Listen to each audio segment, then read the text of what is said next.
Okay, good afternoon, everybody, and welcome to another episode of ELTea Time MENA, which is our coffee break style advancing learning podcast series, where for each episode I'm joined by a guest, an educator based right here in MENA, which is the Middle East and North Africa. And together we engage in a 30-minute discussion on a contemporary topic of their choosing, something that they're interested in, passionate about. Just to make sure that I'm live, if somebody can write something in the chat box, we've got good afternoon here as well. Just to make sure that I am, oops, that was to host and panelists. You need to change it to everyone if you want to comment. I'm getting used to the new Zoom platform, Nesma. There, somebody is there from, I don't know, is that Saudi Arabia or South Africa? I'm going to assume it's Saudi Arabia, I guess. Saudi Arabia. Being South Africa, maybe. It's MENA, so I think it's going to be Saudi. Good afternoon. Yeah. Nice to have you with us. Okay, so we only have half an hour. So today I am joined by the very lovely Nesma Soliman. Nesma, good afternoon. How are you? We're really happy to have you with us this afternoon. Before you introduce yourself, also, can you let us know what is your tea? You got tea, I think. Your tea of choice this afternoon. Tea, yeah. I got my red tea in my favorite cup. It looks like a bus. Yes, so yeah, red tea. It's really common here in Egypt. So we usually have red tea. Yeah, I love the cup. It looks brilliant. Mine is a plain purple cup. Here it is. Yeah, and purple is wonderful. It's one of my favorite colors, purple. Yeah. But the tea I am drinking, for those of you who have been with us several times now, you'll know that I'm going on a bit of a tea tour. I'm trying to experiment with all different types of teas. So today I am drinking organic roasted dandelion root. Yeah, it's an interesting flavor. I'll say that. It just nice. tastes a little tastes a bit like flowers. I'm not quite sure I'm sold on it, but I've got 30 minutes and a whole mug. So hopefully by the end we will discover whether or not I do indeed like dandelion tea. Let's see then. Let's see. Okay, before we get going, let me introduce our guest today, our special guest, which is Nesma. So Nesma graduated from the Faculty of Ulsan or Ulsan? I think it's probably an Ulsan. Great, where she majored in English language and literature and also Spanish. ¿Cómo estás? Bien, muy bien. You too? Great. As a second language, so my Spanish is not that great, to be honest, but we'll try and catch up in Spanish at another time. So she loves to leave an impact on people around her, so she decided to pursue her career as a teacher, obviously. Yes. And she's currently an English language teacher and a Global Citizenship Education or Social Studies teacher at the Brilliance British School, which is in Alexandria in Egypt. She's joining us today because she's also doing a lot of voluntary work with environmental organizations, or one in particular established by the WWF, which is the World Wildlife Fund. And since she's professionally a teacher and an environmentalist by heart, she decided that she wanted to implement what she's learned about environmental issues, social issues to her students so that they grow up to be educated about them. And that's what she's here to talk to us about today. So as you've probably guessed from the flyer that went out, today's episode is called Developing Social Souls with Global Goals. So it's very much about Global Citizenship Education, or GCE, as you might see it referred to as an acronym sometimes. And for those of you who have been following Macmillan more recently, we've done a load of stuff around GCE. We have, of course, the global skills, the advancing, one of the advancing learning themes is all around global skills.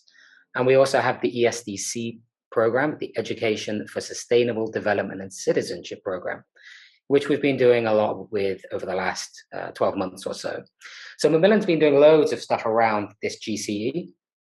But of course, as you know, I like to find expertise out there in the field, out there in the schools, doing this stuff on the ground, and try to get their perspectives on how we can improve, how we can work together, and how we can move global citizenship education forward. And this is what Nesma is going to talk to us about today. Okay, so let's get started as we're at 5 minutes in. So Nesma, a few questions and answers we'll kind of discuss going back and forwards, if that's okay. So Yeah, the first question I've got for you, I'd like to expand on this topic of GCE. Obviously, I work for Macmillan, so I know quite a lot about it. But in your own perspective, I guess, there in Egypt, what does GCE mean to you? And what's the importance of global citizenship education for you and your students? First of all, thank you so much, Nathan, for your kind words. And I'm so delighted to be here with you guys today. Actually, when it comes to global citizenship education, it means like we are helping learners to learn about how to be an active global citizens and to learn that they are not separated from the whole world. They are part of the world. Uh, the whole global citizenship education, it's mainly about to teach the students that about the interconnection between the global and the local. As we know, guys, we live in a globalized world. So people, cultures, economies are somehow connected. So we're teaching students how to react, how to be active and take part of the global issues or the global challenges that we all face nowadays. Of course, it's really clear the coronavirus and the changes that happened. Of course, you know, the climate change that we are facing nowadays. So we are teaching the students how to be active, to start to take rules, and to be motivated and engage in the process of taking actions.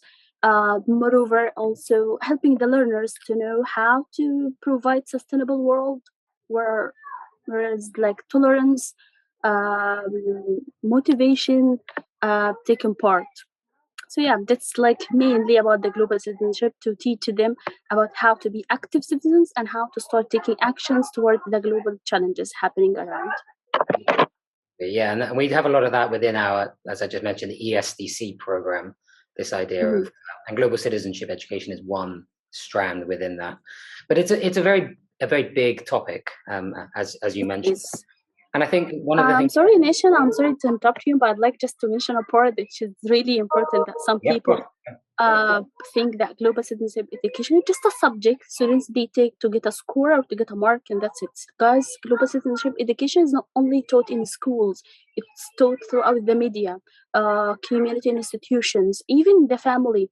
They're taking part of building your identity, uh, the communication skills that used to be an active global citizens. So it's taken part outside the borders of the schools.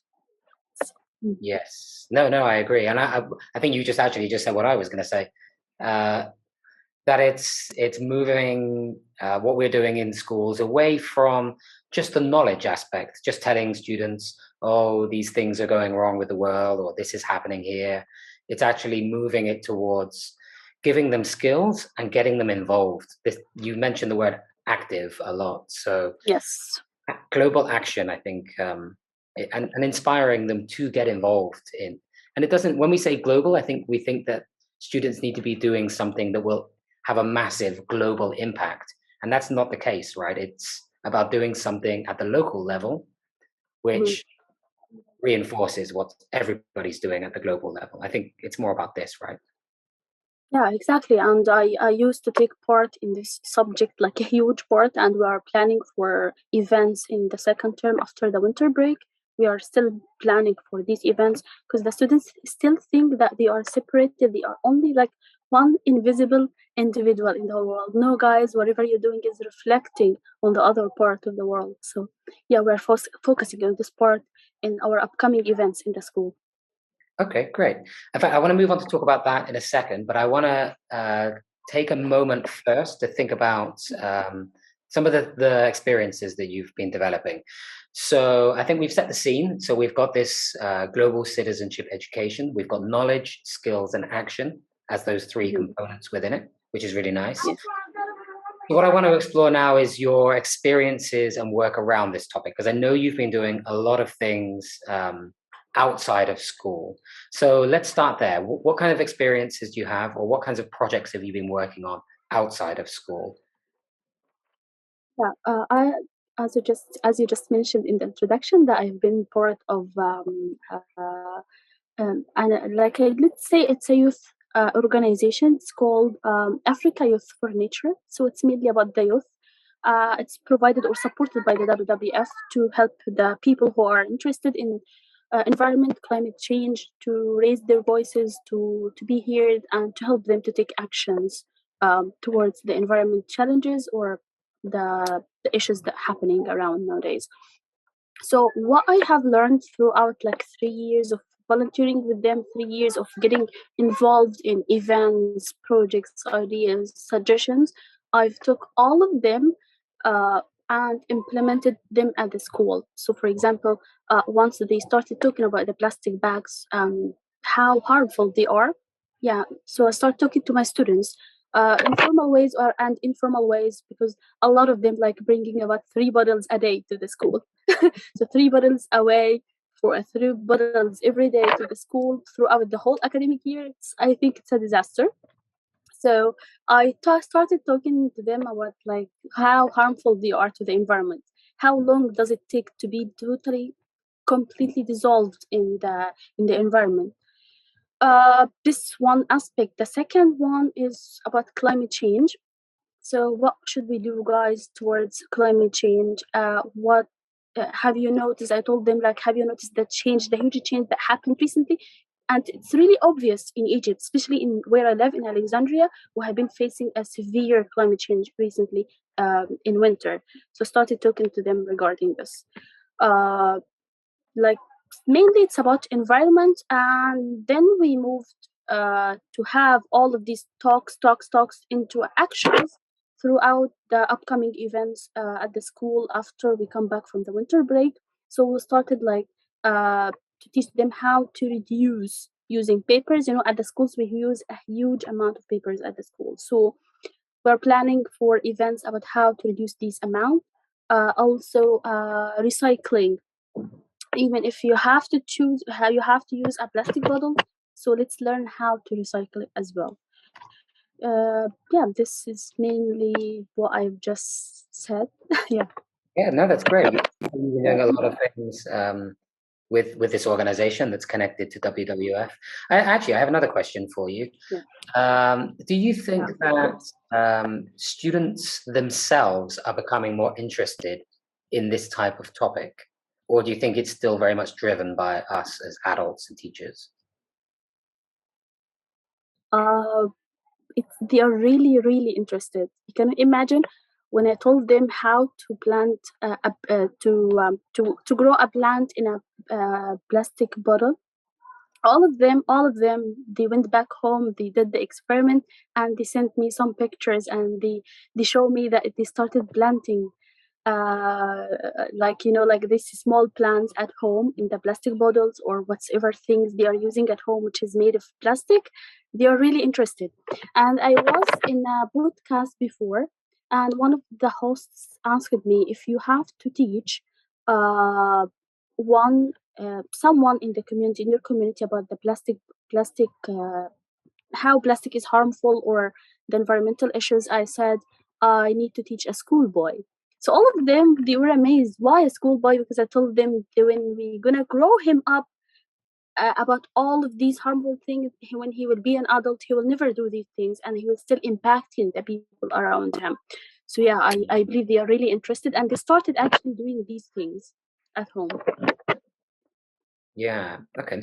And we've got a question from Samaya, actually, which I think is related to the question I just asked. She's actually flipped it a little bit, and she's put, what should we do if students are not interested in the topic? What if they don't care?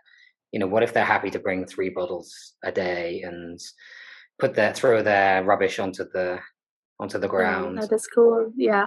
So Maya, thank you so much for your question. Actually, it's really interesting one, and I faced this at the school. I already faced this from several students. The on like the important tip I could give to you is motivation. Motivation is like the magic stick you can use with the students, especially you are teaching young learners. They are really get impacted by their teacher and influenced by their teacher, what their teacher is doing. So every day in the morning, instead of saying, guys, stop, or giving them orders, stop using, stop doing, stop, and giving them orders, I started by myself, making it's a lifestyle. So every day in the morning, once I enter the classroom, I use my reusable bottle. Every day I just use it, and I use it in the classroom in front of them. When someone of them is asking, why, Miss, do you prefer this bottle, I just keep explaining for them what will happen to the environment around us if I kept using every day 3 or 4 plastic bottles. Also, I can show them, you can show them videos, include speeches from people, how to be motivated, how to pursue what you have already started, because some of them, they get like bored in the middle of their journey. So just keep motivating them. If your school has social media platforms, you can take pictures, post them in the school platforms. Once they will see their pictures, they will get motivated to pursue and do more, because they will be like recognized in the whole school. Yeah, that's my point. Yeah. You don't have to change the topic, Sumaya. You don't have to change the topic. Just figure out ways how to get them interested. Yeah, I hope I have answered your question. yeah, I would agree. I wouldn't change the topic. I would persevere. It is such a global issue. Well, many of the things that these topics are global issues. So they are things that I think students need to engage with.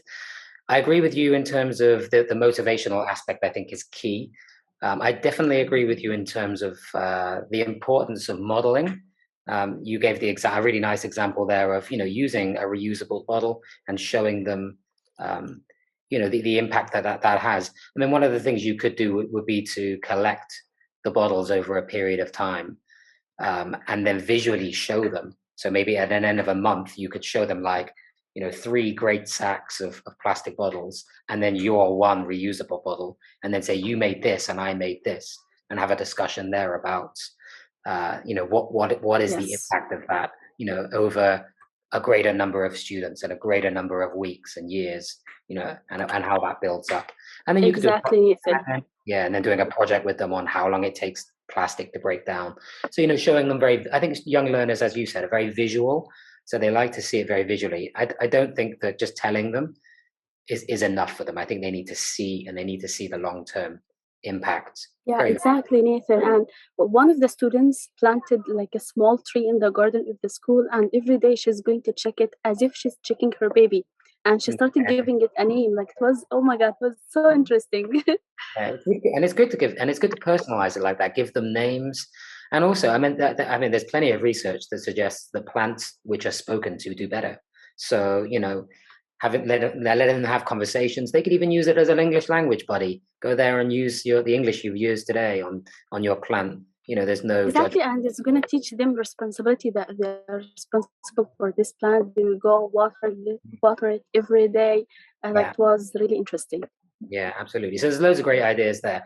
If I was to add one extra thing on top of that, I would say that when it comes to interest in the topics, when it comes to this issue of global citizenship education, I think that teachers within a whole school need to coordinate how it is that they're going to approach GCE, and all be reinforcing each other.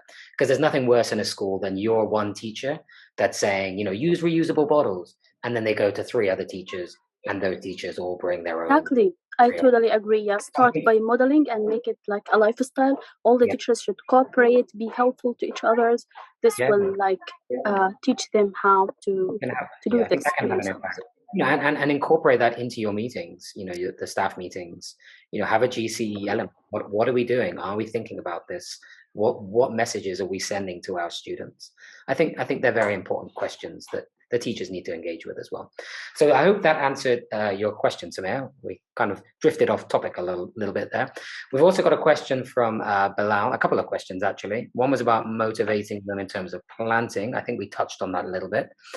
I think actually what Bilal wants to know is what's the impact of doing some of these projects on student achievement? Does it have an impact on their language learning? Does it have an impact on their academic skills, do you think?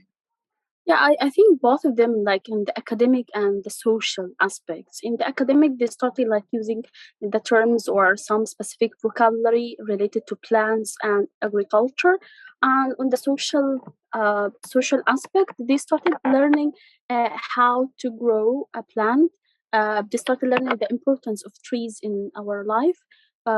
They started learning how to be responsible for something. Especially the girl who did this was like year 2, so year 2 still so young, 8 years old, or 8, yeah, 8 years old, so still so young, and she started learning responsibility from this time. I think it's a huge achievement, like from point of view.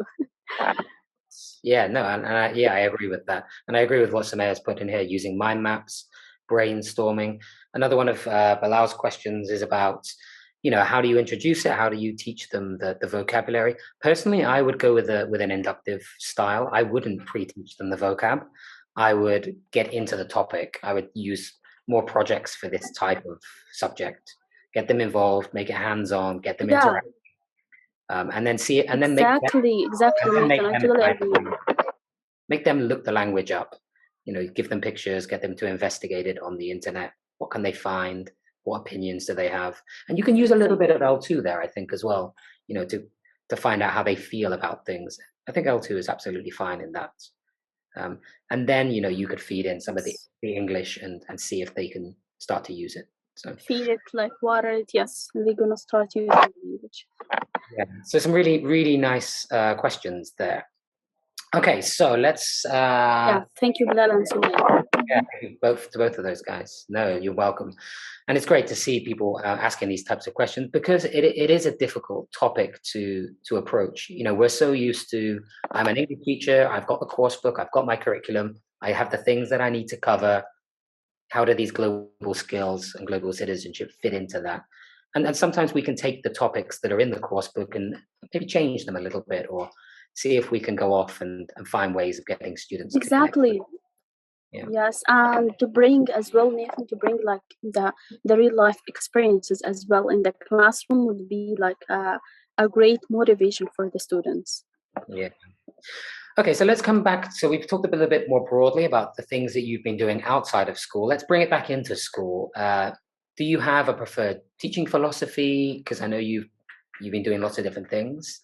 Yeah, and I guess a little bit more about how you bring that philosophy in and use it to really engage students with these topics. Perhaps let's think less about the environmental stuff, and let's think more about some of the social skills that you've been doing. I know you've done a lot of things on social justice, bullying, these types of difficult topics. I know you've been working on in your social studies lessons. So maybe you could give us a little bit of information about that. When it comes to this part or the teaching philosophy, I totally believe that the best philosophy of teaching I've ever used was to bring the real life situations into the classroom and to learn from them, and also to provide to the students a safe environment to make mistakes and to learn from them. For example, when it comes to bullying, some of the students start using a language that's it's inappropriate. Let's say it's a kind of bullying. So I started highlighting, guys, we cannot say this part because it's considered kind of bullying, or it makes someone else sad or unsatisfied about himself. Mentioning some of the situations, and also at the same time, once I mention them, I tell them like we should do the good thing, or we should do that to avoid this situation. Also teaching them what is bullying in the first place, teaching the types, is it verbal or physical, how to react, how to avoid these situations, how you deal with the people who are practicing bullying in their speech or in everyday situations. Other part of other topic we have in the curriculum, and I like to highlight here as well, is building identity. All the students, whenever one of them is doing an action, so the rest of the class are imitating or copying him. So starting saying, guys, every one of you is different from each other. You are different, Miriam is different, I'm a different character. So it's really important to act the way you are. It's really important to highlight your characters, your thinking, your thoughts, your attitude among your colleagues or your students.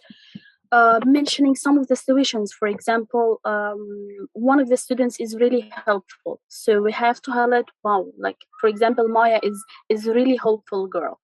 She really, whenever she provides help, even like before anybody is asking for help, she provides help.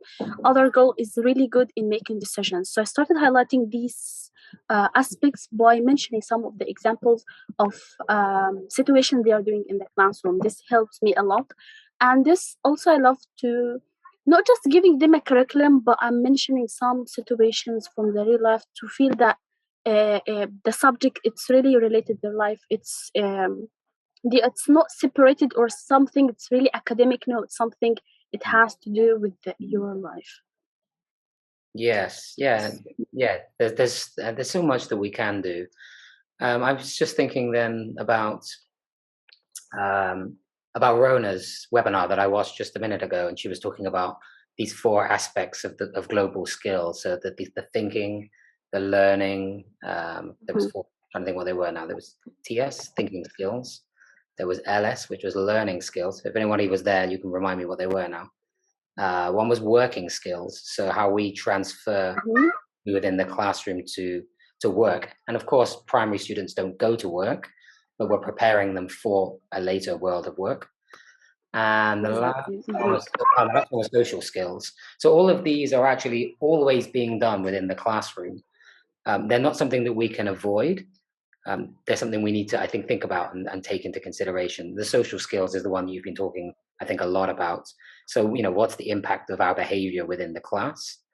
And how does that impact go beyond the class as well? How does what we learn here shape us in terms of when we go home, when we interact with friends, when we go to the shops, all of these things we're reinforcing, I guess, over and over again. Yeah, exactly. I totally agree. All of these decisions, things, situations, like the shaping the way you are.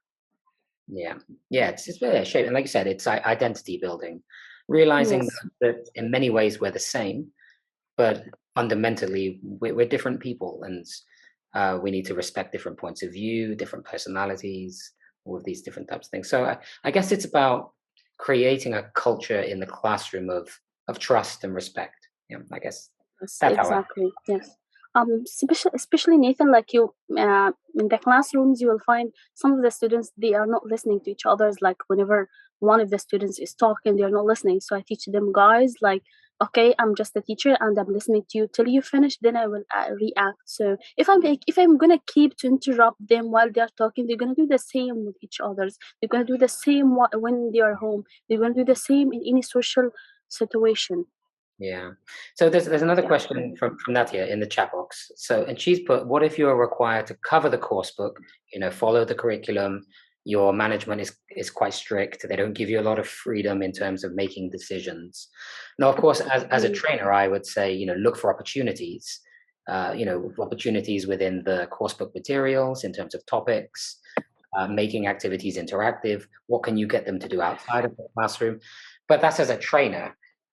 Actually, I think it's more interesting to ask this question to you, Nesma, because you are actually a teacher in a classroom, and this may be your reality. So how do you deal with that if you feel like management doesn't support you with something that you want to do? Because it's very easy, I think, as a teacher to drift away quite quickly from teaching the language and getting through the content. It's very easy to be like, oh, I've been doing all this lovely stuff with my students. And then the managers or principals say, but that's not what you're supposed to do. How do you balance that out? That's a really nice question, I think. Thank you, Nathan, for highlighting that seeking opportunities. I like to start from this part, like seeking opportunities. Whenever the topic you have, you will find several examples. For example, when it comes to if you have a topic about recycling, reducing, producing, and so on, so you will find several examples from the classroom. You'll find several examples from the students themselves. Throughout the year, they are your students, and of course, you have noticed some situations they happened. You can mention them. You can get some videos. You can after the session, maybe you can ask them if they're gonna face an example and they can do it at home, or you can give them a project they can do it whenever they are free. So you can keep the balance somehow. Like you don't have to stick everything. You can do it yourself. You can ask them for a project after the session is ended. You can highlight some situations happened before. You can relate some. You can ask them for experiences. You will find once you're gonna start mention your experience first, and then they're gonna start mentioning their experiences, and also you can elicit the definitions. For example, you don't have to use the projector or the PowerPoint to say the definition is here is the definition of this word is blah blah blah. No, you can just start eliciting from their experiences, from what they have said, and then you're gonna end up by the session you just covered the whole materials and covered what you should cover during the session. Really nice. And yeah, like I said, this finding opportunities, I think again, start small. It doesn't have to be a lot all the time. Let's just say you're doing a unit on food. A lot of the topics, especially for English, are very broad and general. So you could do in class the things that you need to do, cover the vocabulary. You're doing your grammar point. You've got your piece of reading, and then at the end, just say, go home and find some YouTube videos about the differences between food in Egypt and and just choose somewhere, Brazil, and then where does that food come from? Who makes it? I think pitching them with those questions is the first step to making them think about and actually, maybe it's going to be like a pre-task. So guys, next time we're going to take the topic of food. So I'd like you to search or to read about something about how different types of foods and so on. Yeah, use it as a pre-task. Flipped classroom there. I love it. Look at that. First recommendation, flipped classroom. Okay, so we're coming to the end. So, and obviously we like to make the podcast nice and practical. I think the first tip that you've just given us is you use a flipped classroom to get them thinking about the topic more deeply before they actually engage with it, which is a lovely tip. I love that. Do you have any other tips that you'd like to share with our listeners about integrating and extending global citizenship education in teaching and learning? If I'm gonna only give a tip, it's gonna be like one simple and clear. Guys, don't be afraid to get involved in the classroom. Use the aspects, projects, activities whenever you can do. It could be a real life situation. It could be a picture. It could be a video. Just feel free and get them involved. Feel free to get what you do in your real life, bring it to the classroom so that they can learn from what they do. They are not totally separated academically from social. And the last tip, the second tip, is going to be modeling. You model. If you are teaching a primary or young learners, you're going to be their role model. They're going to copy you in the way you act, the way you talk, the way you deal with everything. That's it. Get involved and modeling. My 2 tips. I think they're both really lovely tips. Modeling I think is important, and getting your colleagues and parents as well, have conversations with parents about their modeling, because they're especially for very young learners, they're very influential.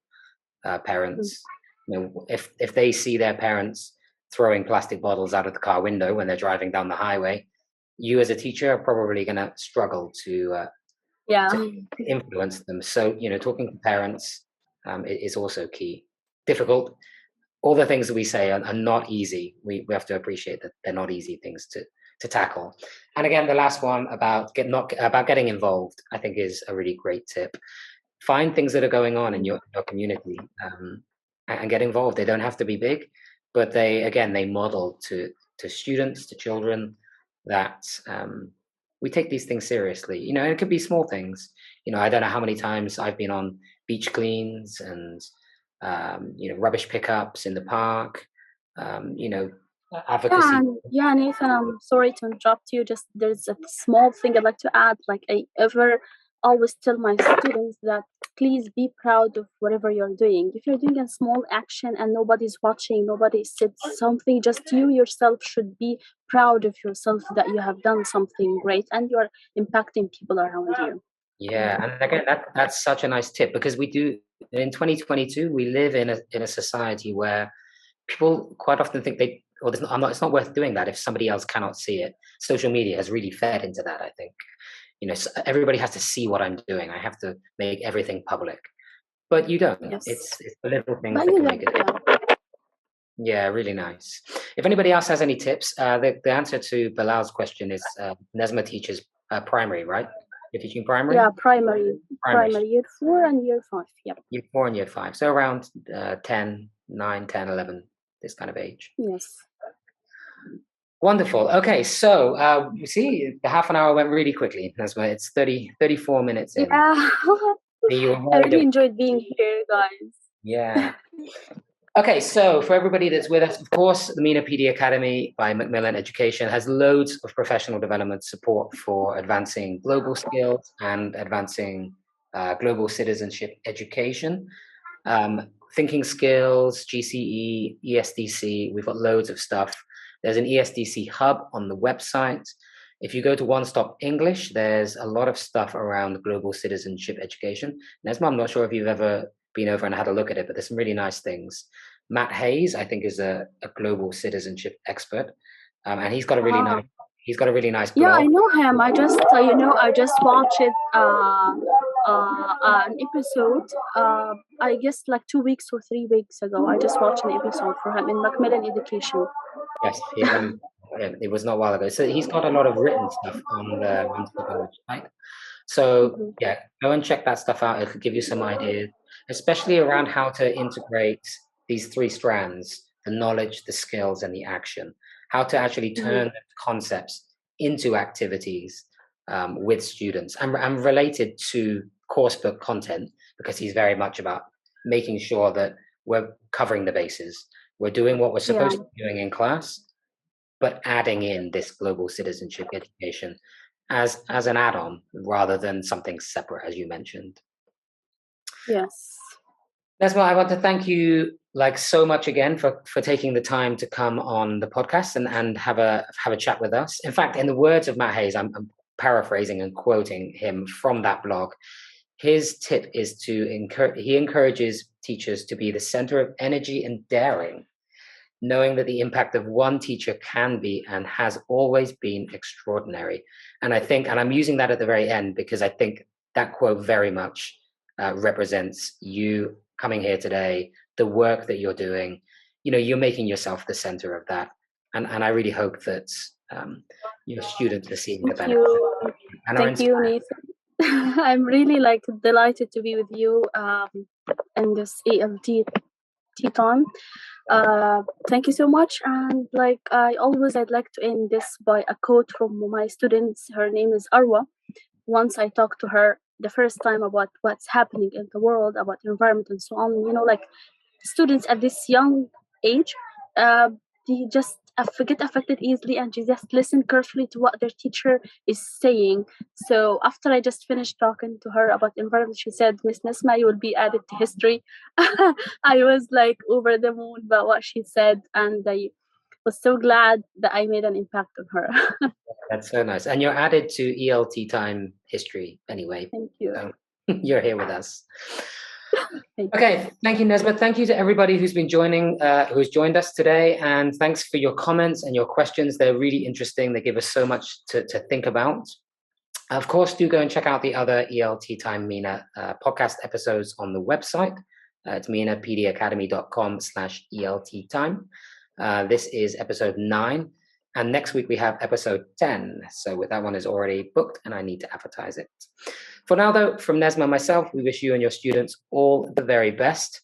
And we look forward to seeing you all at the upcoming Global Teachers Festival, which starts on the 14th of February. And of course, that's going to be absolutely brilliant. Nesma, if you haven't registered, go to the website and register for the Global Teachers Festival. I'm sure you already have. I can see your smile. So I did. I'm sure you have. Yeah, I did. I did, yeah. Nesma, thank you very much again, and enjoy the winter break, because I know after tomorrow you've got the winter break. Yes, For everybody, tomorrow. Yeah, for everybody in Egypt, enjoy your couple of weeks off, and we look forward to seeing you again soon. Thanks very much. All right, Nesma. Thank you so much. Thank you, guys. Thank you. Bye. Bye. Bye.